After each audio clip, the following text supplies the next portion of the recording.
දරුවෙක් නොමැතිකම කියන්නේ ඒක කාන්තාවකගේ අවාසනාවක්. එහෙම නැත්නම් ඇයගේ වරදක්. ගොඩාක් අධිකව රුධිරය පිට වෙනවනම් ඒක හොඳ දෙයක් නෙමෙයි. බර වැඩි වීම මහත අනිවාර්යයෙන්ම මේකට බලපානවා. ශාරීරික දුර්වලතාවයන් තියෙන කාන්තාවක් නම් ඇයට මොන වගේ බලපෑමක් වේද දරුපිල සඳ ගැනීමක් වේද? හිමොග්ලොබින් අඩුකම විශේෂයෙන්ම ගැහැණු කෙනෙකුට ගැහැණු දරුවෙකුට වෙන්න පුළුවන් ලොකුම දෙයක්. සමහරු ඉන්නවා සති ගණන් සති දෙක තුන එක දිගට පීරියඩ්ස් හැදෙනවා. ඒ ඕනෑම කෙනෙකුට අවස්ථාව තියෙනවා මැසෙන්ජර් ක්‍රමයෙන් හෝ WhatsApp මාර්ගෙන් ඔබේ තියෙන ගැටලු අපත් සමග බෙදා හදාගන්න.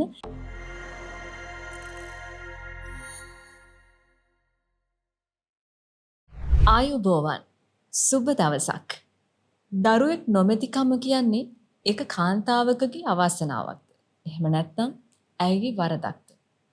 දරු සිහින සැබෑ කර ගැනීම වෙනුවෙන්ම වෙන් වූ දිවයිනේ විශිෂ්ටතම වෛද්‍ය මණ්ඩලයකින් සමන්විත වූ එවැගේම අතිනවීන වෛද්‍ය තාක්ෂණයෙන් යුත් අංගෝපාංගවලින් සම්පූර්ණ වූ රෝහල් පහසුකම් තිබෙන මේ මීකමුව නවලෝක රෝහලේ සාපල්‍යතා හා IVF ඒකකයේ බාර ප්‍රධාන වෛද්‍ය අනෝමා ලියනකේ මහත්මිය මාත් සමගින් සුපුරුදු පරිදි කතා බහක යෙදෙන්නට ඇවිත් ඉන්නවා. ඉතින් ඔබතුමියව බොහොම ගෞරවයෙන් සහ ආදරෙන් පිළිගන්නවා. අද දවසේදීත් අපි සූදානම් ඉන්නවා මේ මද්දසරුභාවය පිළිබඳව තියෙන මේ දුර්මතයන් දුරලා ඔබට අවශ්‍ය කරන ඒ සියලු වෛද්‍ය තොරතුරු ඒ වගේම ප්‍රතිකාර ක්‍රමවේදයන් පිළිබඳව ඔබව දැනුවත් කරලා නිරෝගී දරු සම්පත්තියක් ලබා ගැනීම සඳහා ඔබ කළ යුතු කරුණු කාරණා මොනවද කියන එක පිළිබඳව කතා බහක යෙදෙන්නට. ඉතින් අනුම වෛද්‍යතුමිය අද දවසේදී අපිට ලැබිලා තියෙනවා මෙසෙන්ජර් WhatsApp පණිවිඩ හැමදාමත් අපිට ලැබෙනවා වගේ. ඉතින් මේ ලැබිලා තියෙන පණිවිඩ ඔස්සේ මට හිතුණා අපි අද මාතෘකාව කරගත්තොත් හොඳයි කියලා. මේ අපි විවාහ වෙන්න කලින් ඉඳන් කොයි වගේ සූදානමක් තියෙන්න ඕනේද? මේ දරුවන් ලැබීමට නැත්නම් දරු ප්‍රසූතියකට සූදානම් වෙන්න කලින් අපි දරුවන් ලබන්න වාසනාවන්ත වෙන්න බෑ. ඉතින් දරුවන් ලබන්න වාසනාවන්ත වෙන්න නම් ඔබගේ සමහර විට ශරීර සෞඛ්‍ය පිළිබඳවත් වැඩිපුර අවධානය යොමු කරන්න වෙනවා. ඉතින් විවාහයට පෙර තියෙනා වූ සෞඛ්‍යමය වෙන්න පුළුවන්. එහෙම නැත්නම් ඒ තියෙනා වූ සමහර දුර්වලතාවයන් ඔබ නොදන්නවා වෙන්න පුළුවන්. ඉතින් අද දවසේදී කතා බහ කරන්න සූදානම් වෙන්නේ ඔබ විවාහයට පෙර කොහොමද මේ සඳහා සූදානම් වෙන්න ඕන කියන එක පිළිබඳව. ඉතින් මම මුලින්ම හැරෙන්න සූදානම් වෙන්නේ මැසෙන්ජර් පණිවිඩයක් වෙතට. මම පොඩි කාලේ ඉඳන්ම ශාරීරිකව ටිකක් දුර්වල කෙනෙක්. මගේ සිරුරේ පවතින මේ පෝෂණ මට්ටම සහ දුර්වලතාවයන් නිසා දරුවෙක් පිළිසිඳ ගැනීම ප්‍රමාද වෙන්න පුළුවන්ද? ප්‍රතිකාර මගින් ලැබෙන දරුවන්ගේ නිරෝගීභාවය ගැන සමාජයේ තියෙන කතා නිසා මගේ හිතේ පොඩි කුතුහලයක් තියෙනවා කියලා තමයි අය පෙන්වා දීලා තියෙන්නේ. ඉතින් මේත් සමගම මට හිතුණා ඔබතුමියගෙන් පළවෙනි පැනය වෙත යොමු වෙන්න. දැන් විවාහ වෙන්න කලින් මේ වගේ රෝගී තත්ත්වයක් හඳුනා ගත්තොත් අපිට කොහොමද මේ සඳහා ප්‍රතිකාර ලබා ගන්න පුළුවන්? එහෙම ප්‍රතිකාර වර්ග තියෙනවද? මෙහෙම ප්‍රතිකාර ක්‍රම තියෙනවද කියන එකට උත්තරයක් දෙන්න කලින් මොකද්ද රෝගී තත්ත්ව කියලා ගත්තොත් අපිට පළවෙනියෙන්ම කියන්න ඕනේ විශේෂයෙන්ම ගෑනු ළමයෙක් වුණාම මාස සුද්ධ වීම පටන් ගන්න. ඒක අපි කියනවා මල්වර වෙනවා කියලා. ඒ වගේ ඒක හැම මාසිකම දවස් 28කට සැරයක් ප්ලස් මයිනස් දවස් 5 මෙහෙට වෙන්න පුළුවන්. හැම මාසිකම ඒ සුද්ධ වීම හරි පිළිවෙලට අඩු වැඩි නොමැති විදිහට, ඒ කියන්නේ ගොඩාක් අධිකව රුධිරය පිට වෙනවනම් ඒක හොඳ දෙයක් නෙමෙයි. එහෙමත් නැත්නම් ගොඩක් අඩු ප්‍රමාණයක් සාමාන්‍යයෙන් 0.2-3කට සීමා වෙනවනම් ඒකත් හොඳ දෙයක් නෙමෙයි. එතකොට ඒ වගේ දේවල් විවාහයට කලින් උනත් ඇත්තටම ගෑනු ළමෙක් වුණාම ඒ ගැන අවධානයෙන් ඉන්න ඕනේ.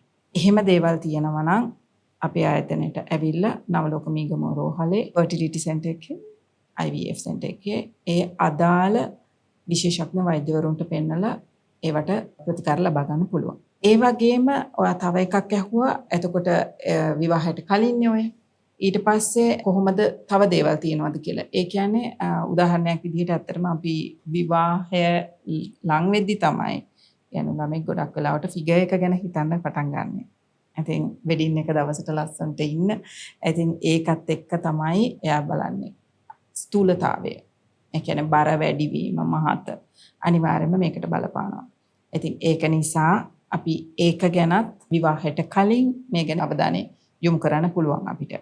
ඉතින් ඒ දේවල් නම් ඔබම අවධානය යොමු කරගෙන කරන්න පුළුවන්. ඒ වගේම ඔබට අවශ්‍ය නම් ඒවටත් වෛද්‍ය ප්‍රතිකාර තියෙනවා. ඒ වෙනුවට යොමු වෙලා ඒකට හොඳ සූදානමකින් ඔබට මුණ දෙන්න පුළුවන් ඒක. වෛද්‍යතුමනි මං හිතන්නේ දැන් කාන්තාවන්ටනේ මේ ගොඩක්ම ගැටලු එන්නේ. මෙන්න මේ විදියට දැන් විවාහ වෙන්න කලින් ඉඳලම දරුවෙක් හදන්න ප්ලෑන් කරන කපල්ස් ඉන්නවා. ඉතින් එතකොට එයාලට අනිවාර්යයෙන්ම මේ අපි කතා බහ කරන දේවල් වැදගත්. මේ වෙලාවේ කාන්තාවක් මේ පණිවිඩ දිහා අහගෙන ඉන්නවා නම් එයාලට තියෙන ලොකුම ගැටලුවක් තමයි මේ අර ඔසප් චක්‍රයේ ක්‍රමානුකූලව නොවෙන එක. නැත්නම් අපි කියනවා මේ පීරියඩ් සයිකල් එක හරියට වෙන්නේ නැති වුණාම. ඉතින් ඒ වගේ දේවල් නිසා ගොඩක් කනස්සල්ලටපත් වුණු කාන්තාවන් ඉන්නවා. ඉතින් එතකොට මට දරුවෙක් බලා ගන්න නැත්නම් මේ දරුවෙක්ගේ මූණ බලන්න බැරි වෙයිද? මට ඒ සිහිනේ සැබෑ කරගන්න බැරි වෙයිද වගේ මව් පදවිය, උතුම් මව් පදවිය ලබන්න ඇයට හැකියාවක් නොලැබෙයිද කියන ගැටලු තියෙන්න පුළුවන්. ඉතින් එහෙම බාධාවක් නොවෙන්න මේ පීරියඩ් සයිකල් එකේ ගැටලුවකින් කිසිදු බාධාවක් නොවෙන්න නම් අපිට මොන වගේ දේවල් කරන්න පුළුවන්ද ඒක පාලනය කිරීම සඳහා? ඔව්. මම ඉස්සෙල්ලා කිව්වා වගේ විවාහයට පෙර ඉඳලම ගැහෙන දරුවෙක් වුණාම ඒක ගැන අවධානයෙන් සිටින්න ඕනේ. විවාහයට පස්සෙත් ඒක ගැන ගැටලුවක් තියෙනවා නම් සමහරු කියනවානේ ඕක කසාද බැඳෙන් පස්සේ හරියනවා කියන උත්තරේ දෙන අය ඉන්නවා. හැබැයි මම නම් කියන්නේ ඊට කලින් අනිවාර්යයෙන්ම විශේෂඥ වෛද්‍යවරයෙක් හම්බෙලා ඒකට ප්‍රතිකාර ලබා ගන්න ඕනේ. දෙවෙනි එක විවාහයෙන් පස්සෙත් ඒ දේ විදිහටම තියෙනවා නම් ඔබ ඊට කලින් ඒකට ප්‍රතිකාර ලබා ගත්තේ නැත්නම් අනිවාර්යයෙන්ම විශේෂඥ වෛද්‍යවරු හම්බ වෙන්න මෙහෙම ඔබට මාසික සුද්ධ වීම හැදෙන්නේ නැහැ කියලා බබාලා හදන්න බැරි කමක් නැහැ. මොකද මගේ අත්දැකීමෙන් මම දන්න නර්ස්ලා මම දන්න පෞද්ගලිකව මම දන්න හඳුන්න නර්ස්ලා ඉන්නවා. ගොඩාක් කාලයකට බෙහෙත් ගත්තොත් විතරයි යාළුවට පීරියඩ්ස් හැදෙන්නේ. එහෙම ඉඳලා කසාද බැඳා ඒකෙන් පස්සෙත් අද මේ වෙද්දි ඒ හෙදිය ට්වින්ස්ලා දරු දෙදෙනෙක් IVF මාර්ගයෙන් එයා පිළිසිඳ ගැනීමක් වෙලා තියෙනවා. තාම බබලා හම්බුනේ නැහැ. ඉතින් ඒක ගැන කිසිම දෙයකට බය වෙන්න එපා. මාස සුද්ධ වීම පෙර හෝ පසු උනේ නැහැ කියලා දරුවෙක් හැදෙන්නේ නැති වෙන්න විදිහක් නැහැ. ඒවට ක්‍රම තියෙනවා. පීරියඩ්ස් හැදෙන්න අපි බෙහෙත් දෙනවා. ඒ දීලා ඊට පස්සේ තමයි අපි IVF වලට යන්නේ. ඒ ට්‍රීට්මන්ට් වලට යන්නේ. එතකොට ඒක ගැන කිසිම ගැටලුවක් කරගන්න එපා. වහාම මීකමුව නවලෝක රෝහලේ IVF fertility center එකට.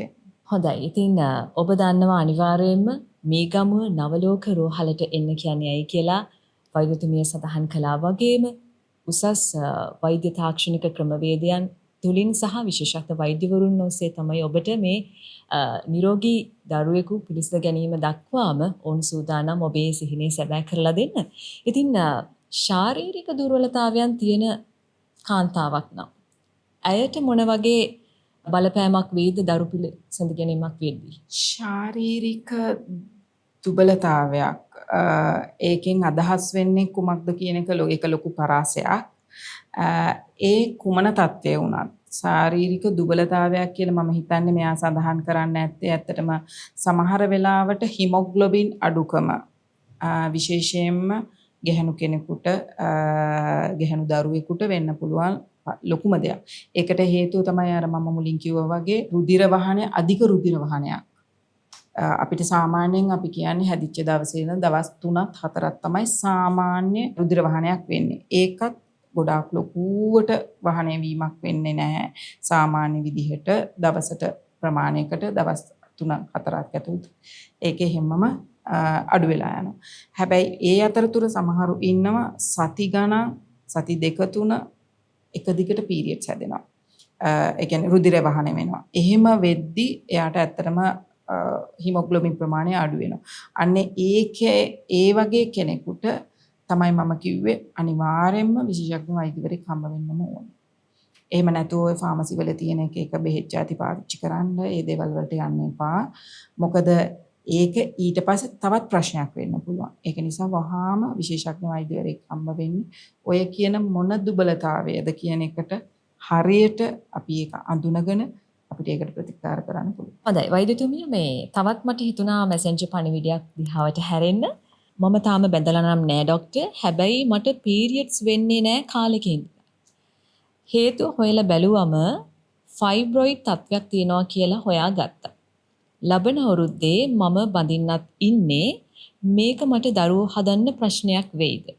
මේ ගැන මං හුඟක් බයෙන් ඉන්නේ. මම හිතන්නේ අපි කලින් සඳහන් කරපු කරුණුත් එක්කම ගැලපෙන ප්‍රශ්නයක් වෛද්‍යතුමිය. ඇත්තටම මේ කියන తත්වය මේ රෝගී තත්වයක්ද නැත්නම් මේක දරුවෙකු පිළිසිඳ ගැනීම සඳහා ගැටලු ඇති වෙන තත්වයක්ද? ඒක හොඳ ප්‍රශ්නයක්. ඇත්තටම ෆයිබ්‍රොයිඩ් කියන්නේ ගර්භාෂයේ ඇතිවෙන සංකූලතාවයක්. ඒක අපි කියනවා ගර්භාෂයේ ගෙඩි කියලා. ඒක ගැන කිසිම විදිහකින් බය වෙන්න එපා. ඇත්තටම හොඳයි කසාද බඳින්න කලින් ඒක ගැන ඔයා අවධානය යොමු වෙච්ච එක ගැන. ඒක නිසා මුලින්ම ඇවිල්ලිවරලා විශේෂඥ වෛද්‍යවරයෙක් හම්බ වෙලා ඕක පොඩි සැත්කමක් මාර්ගෙන් ඕක අයින් කරලා දාන්න පුළුවන්. ඒක ගැන කිසිම දෙයකට බය වෙන්න එපා. ඒ සැත්කමින් පස්සේ ඕක ගැන බය වෙන දෙයක් නෑ. ඊට පස්සේ දරු පිළිසිඳ ගැනීමට කිසිම අවහිරයක් නෑ. අවසාන වශයෙන් මම කැමතියි ඔබතුමියගෙන් දැනගන්න දැන් දරුවෙක් බලාපොරොත්තුවෙන් ඉන්න මවක් වෙන්න පියෙක් වෙන්න බලාපොරොත්තුවෙන් ඉන්න මේ ආදරණීයන්ට කොහොමද මේ දැන් අපි හොඳින් අවවාද දුන්නනේ. දැන් මේකට අපි පොඩ්ඩක් රෙඩ් ෆ්ලැග්ස් වලිනුත් මතක් කරොත් හොඳයි කියලා හිතනවා. අපි කියනවා රතු නිවේදන වලින් මොනවාද අපිට මතක් කරලා දෙන්න පුළුවන්?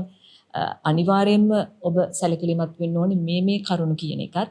ඒ වගේම වෛද්‍යවරයෙක් හමු වීමට අවශ්‍ය නම් ඒ සඳහා ඔබතුමිය දක්වන්නේ කොයි වගේ ප්‍රතිචාරයක්ද? ඔව්. මෙතනදී මම ආපහු මතක් කිරීමක් කරන්න ඕනේ.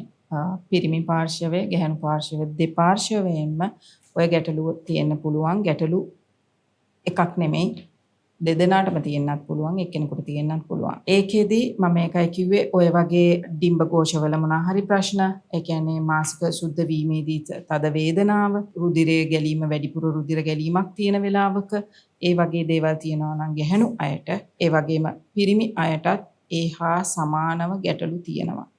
අපි නොදැනුවත්වම ඒගොල්ලෝ දන්නවා ඒක ගැටලුවක් කියලා ඉවරලා. ඒ වගේ අවස්ථාවකදී වහාම විශේෂඥ වෛද්‍යවරයෙක් හමුවන්න.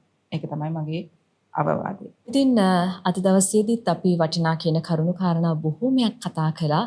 ඉතින් සැබෑ කරගන්න බැරි වුණු ඒ දරු සිහිනය නිසාවෙන් ඔබ තවමත් පීඩා විඳිනවා නම් නැත්නම් සමාජය නිසා වරදකාරී බවක් ඔබට හැඟෙනවා නම් නැත්නම් ඔබ දෙපළටම හැඟෙනවා නම් එහෙමත් නැත්නම් ඒ හැඟෙන ඔබ හෝ ඇය හෝ ඒ ඕනෑම කෙනෙකුට අවස්ථාව තියෙනවා මැසෙන්ජර් ක්‍රමයෙන් හෝ WhatsApp මාර්ගෙන් ඔබේ තියෙන ගැටලු අපත් සමග බෙදා හදා ගන්න. ඒ සඳහා කොහොමද ඔබ සම්බන්ධ වෙන්න ඕනේ කියන එක මම නැවත මතක් කරන්න සූදානම් අදත් 077 759 60.02 හරහා ඔබට පුළුවන් WhatsApp මාර්ගෙන් අපත් සමග ඔබේ තියෙන ගැටලු අපට ඉදිරිපත් කරන්න.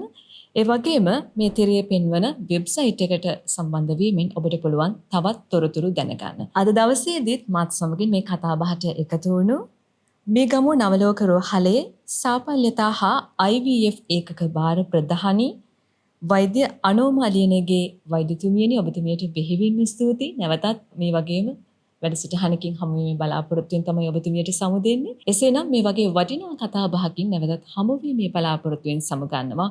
ඔබේ ඒ කිරිකැටි සීනේ සැබෑ වේවා කියන ප්‍රාර්ථනාවත් එක්ක ඔබට සුබ දවසක්.